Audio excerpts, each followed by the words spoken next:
अगर तुम इस वीडियो पे आ गए तो तुम्हें साइंस के लिए कोई और वीडियो देखने की जरूरत नहीं है। First of all you series comment, जिसको हाफ ईयरली में 50 आ रहे थे उसको प्री बोर्ड्स में 77 आया, किसको 71 है इंग्लिश में, साइंस में 75 है, किसी को एसएसटी में आउट ऑफ 80 77 है। And they scored good marks in pre boards. मतलब प्री बोर्ड्स कितने टफ रहते हैं। And they improve themselves by following my strategy. 30% या 20% मेरा कॉन्ट्रीब्यूशन है, बट 80% उनका भी है। सो अगर इस वीडियो पे आ गए हो तो ये वीडियो पूरी सुन लेना। 20% मैं तुम्हारा साथ दूंगा, बाकी 80% तुम्हें पूरा करना है। तो if you are new to this channel so जरूर से सब्सक्राइब कर लो। अच्छा सब लोग इधर आओ एंड सुनो। It is a leaf, it is upper side and it is a lower side. Tell on which side की कौन से साइड में ज्यादा स्टोमेटा है, ऊपर साइड में या नीचे साइड में। अभी ज्यादा ग्रीन है ये समझ के सोचने मत लग जाना कि यहाँ पे ज्यादा स्टोमेटा है। अच्छा चलो इसका तो मैं आंसर आ भी गया। देन ये बताओ कि यहाँ पे ज्यादा ग्रीन क्यों है एंड यहाँ पे कम ग्रीन क्यों है। अच्छा वो बता दो मुझे कि ये लीफ ग्रीन क्यों है। जस्ट बिकॉज ऑफ क्लोरोप्लास्ट या क्लोरोफिल पिगमेंट, ठीक है। बट ज्यादा स्टोमेटा किधर है, नीचे साइड या अपर साइड। ऊपर नहीं है, नीचे आंसर है। नीचे ज़्यादा स्टोमेटा है बिकॉज डायरेक्ट कांटेक्ट नहीं है सनलाइट से, तो वेपोरेशन भी अच्छे से होगा, गैस एक्सचेंज भी बरोबर होगा। अगर डायरेक्ट कांटेक्ट होता तो पूरा पानी लेके चल जाता सन। अब इससे एक और एक क्वेश्चन फ्रेम होगा कि दोनों साइड अगर हम वेस्लिन लगा ले, दोनों साइड अगर वेस्लिन लगा ले सो क्या अफेक्ट होगा ट्री में। अच्छा मुझे एक और एक चीज़ बताओ कि ये एक लीफ है and its origin is plant. अब वो प्लांट में डिफ्यूजन होता है, बट ह्यूमन बॉडी डिफ्यूजन से सर्वाइव नहीं कर पाती। Because why human body can not survive only through diffusion.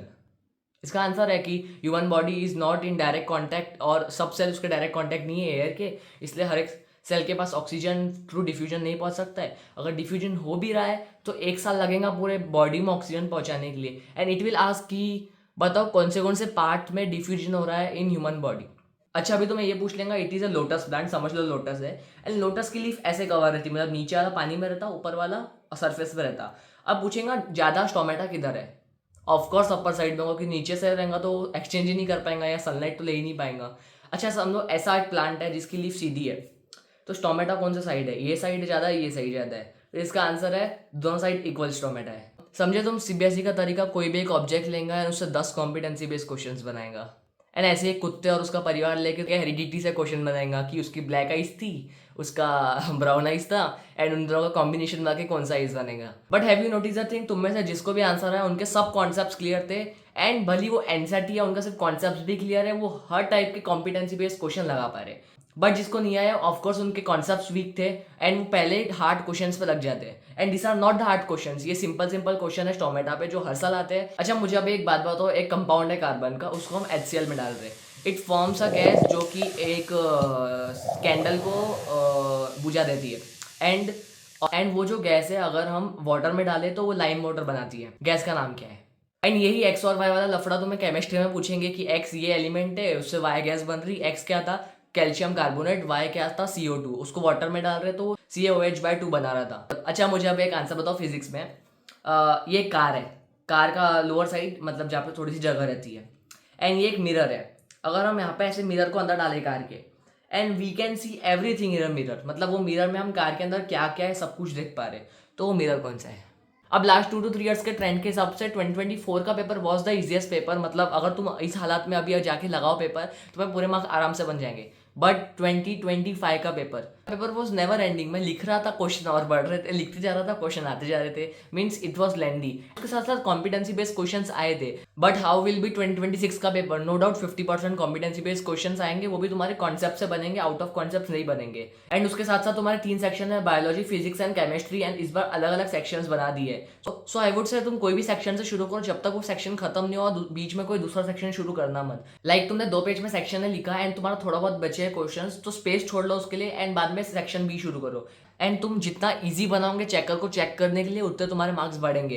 अब अगर तुम्हें रिवीजन करना है या अच्छे से शुरू करना है, सो आई डोंट वांट कि तुम हर एक चैप्टर को अच्छे से पढ़ो जाके या हर एक चैप्टर के एक एक क्वेश्चन की रिवीजन करो। So according to 80-20 rule, means 20% of syllabus ऐसा रहेगा जिससे 80% ऑफ क्वेश्चन आएंगे, मतलब high weightage chapters. And I would say तुम फिजिक्स, केमिस्ट्री एंड बायोलॉजी के कुछ इस चैप्टर्स पे ज्यादा फोकस करो कि तुम्हारे 50 to 60 मार्क्स आराम से बन जाए।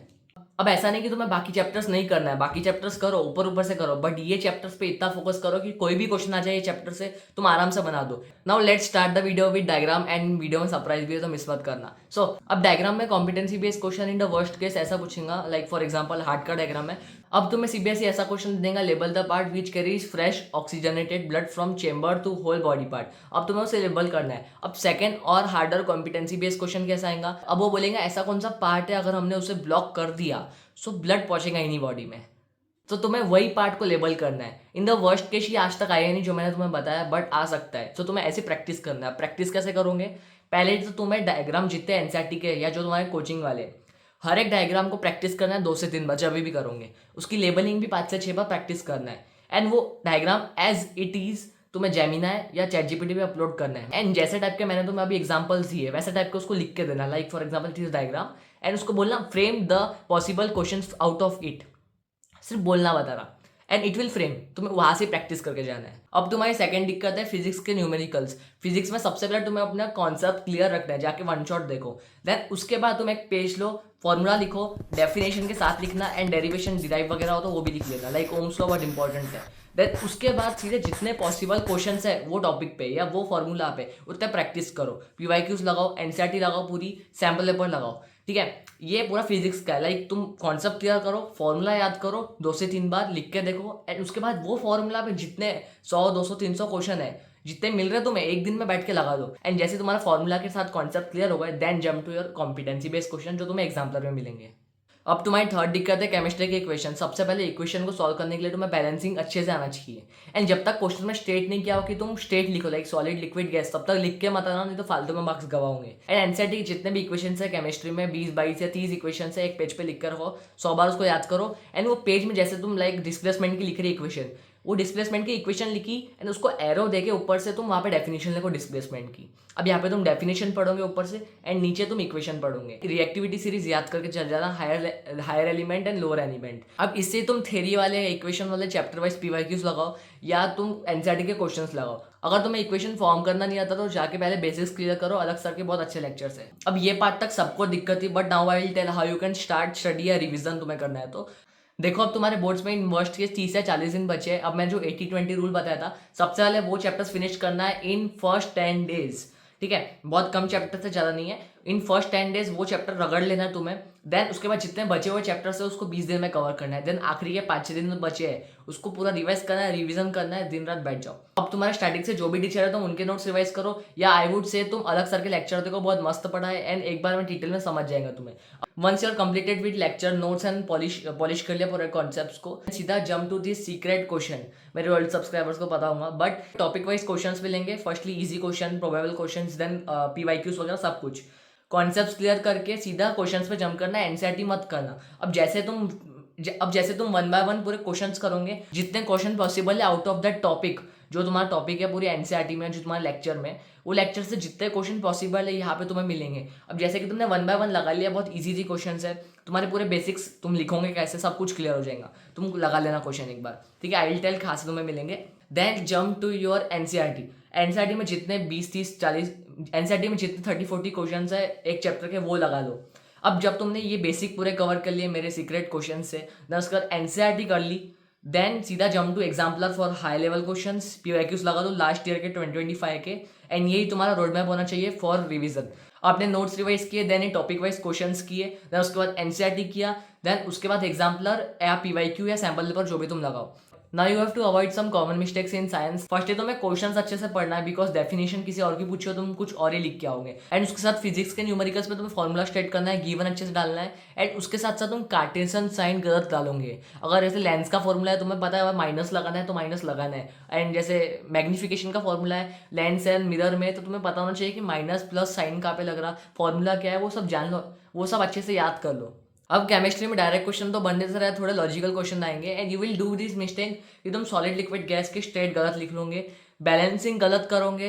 एंड उसके साथ साथ you will do this mistake, जो higher and lower reactive element वाला एक क्वेश्चन आएगा, एंड तुम्हें वो क्वेश्चन दे देंगे एक डिस्प्लेसमेंट का, एक लोअर रिएक्टिव एलिमेंट है एंड एक कंपाउंड है of higher reactive element, and they will say form the equation. मतलब how a lower reactive element will replace a higher reactive element, and तुम यहाँ पे रिप्लेस भी करके आओगे। ये क्वेश्चन आते एग्जाम में, and you will do this mistake, so you should know the reactivity series and chemistry में क्वेश्चंस बनते from activities like copper sulphate plus iron का नेल डाला। जितने एक्टिविटीज है पूरे टेक्स्ट बुक में, फिजिक्स की हो, बायो की हो या केमिस्ट्री की, बायो और केमिस्ट्री की बहुत इंपॉर्टेंट है।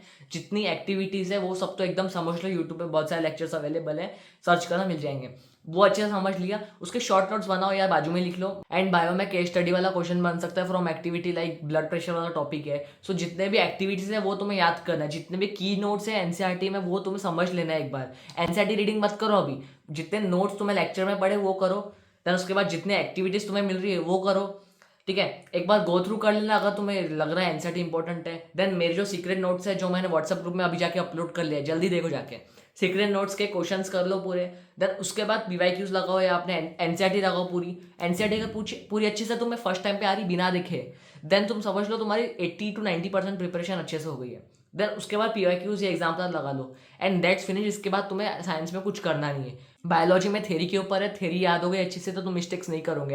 सो आई होप तुम्हारे साइंस के सब डाउट्स क्लियर हो गए हैं। And tell me how was the video, like करके कमेंट कर लो एंड सब्सक्राइब कर लो अगर नए हो तो। And tell me next subject कौन सा कवर करना है, हाइप जरूर से कर लेना वीडियो को टू रीच मोर ऑडियंस। तुमको अपने भाई को ग्रो नहीं कराना है, कितने दिनों से वीडियो डाल रहा, बस 6000 सब्सक्राइबर हुए। एंड जाते जाते ये भी बता देना तुम्हारी साइंस की प्रिपरेशन कितनी चल रही है। तब तक के भाई मिलते हैं नेक्स्ट वीडियो में।